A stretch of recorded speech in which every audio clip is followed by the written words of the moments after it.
Il faut d'abord commencer par là, punir d'abord tous ceux-là qui ont commis des bavures sur la communauté, les punir,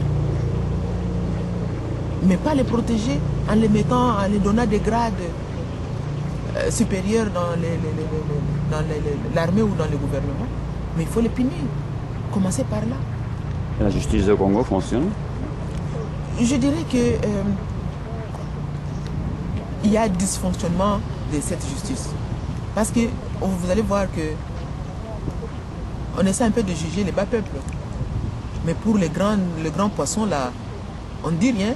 Donc c'est comme si eux, ils ont droit à n'importe quoi sur la communauté. C'est ça. Donc c'est une justice pour certains et contre certains. Et tu voyages beaucoup. Qu'est-ce que dans ton expérience dans ton voyage, qu'est-ce que tu vois? Tu crois que les gens comprennent les problèmes du Congo ou non? Justement, c'est ça qui était notre préoccupation. Parce que quand j'ai commencé à voyager, j'ai compris que la situation congolaise n'était pas bien comprise à l'extérieur. Parce que du fait, je me suis rendu compte que chaque peut-être personne ou bien bon, chaque individu avait sa compréhension par rapport à cette situation. Mais en plus, chaque maison de presse aussi, parce qu'au moins les gens étaient informés soit par le média, par les journaux, ils lisent dans les journaux, ils suivent les informations à la radio, à la télévision, alors que chaque maison aussi de presse donne l'information selon son obédience. Maintenant, je me suis rendu compte que l'information, la vraie, n'était pas donnée, n'était pas connue.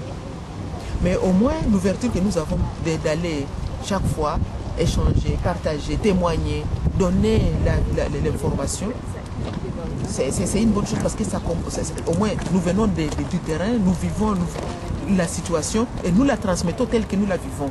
C'est pas comme quelqu'un qui est peut-être dans sa chambre, il entend la radio puis il transmet. C'est différent. Donc je trouve que l'information, quand on se rencontre avec des gens, des groupes de gens, on explique, ils disent, donc c'est ça, donc c'est ça la vérité. Nous avions une autre information qui était contraire peut-être à ça. Ouais, donc les sorties là sont d'une importance capitale parce qu'au moins les gens ont une information de la base. Ça vient fraîchement des personnes qui vivent le mot de la réalité de la chose. Et le plus important, le plus urgent qu'on doit faire maintenant, qu'est-ce que tu crois que c'est ça? Oui, le plus urgent, le plus important, c'est que il faut qu'on restaure la paix en RDC, qu'on nous donne la paix. C'est que le plus urgent, c'est qu'il faut travailler beaucoup sur la cause et pas sur les conséquences. Donc il faut d'abord rapatrier tous les groupes armés dans leur pays d'origine, comme la communauté internationale avait, ce qui était une très bonne chose, amener les Congolais à se mettre autour d'une table pour la cohabitation pacifique. Ils peuvent aussi le faire pour les Rwandais, qu'ils puissent aussi se mettre autour d'une table afin de réfléchir ensemble comment gérer leur pays ensemble. Parce qu'on ne peut pas penser le développement d'un pays pendant que les autres sont en train de développer des mentalités sauvages dans les forêts des autres en train de tuer.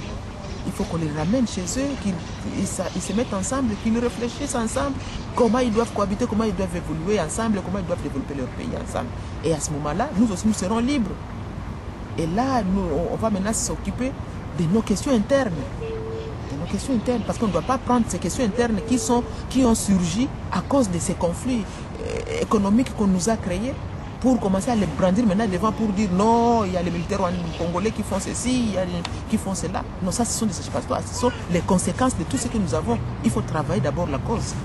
Il faut déraciner d'abord le mal là où il se trouve.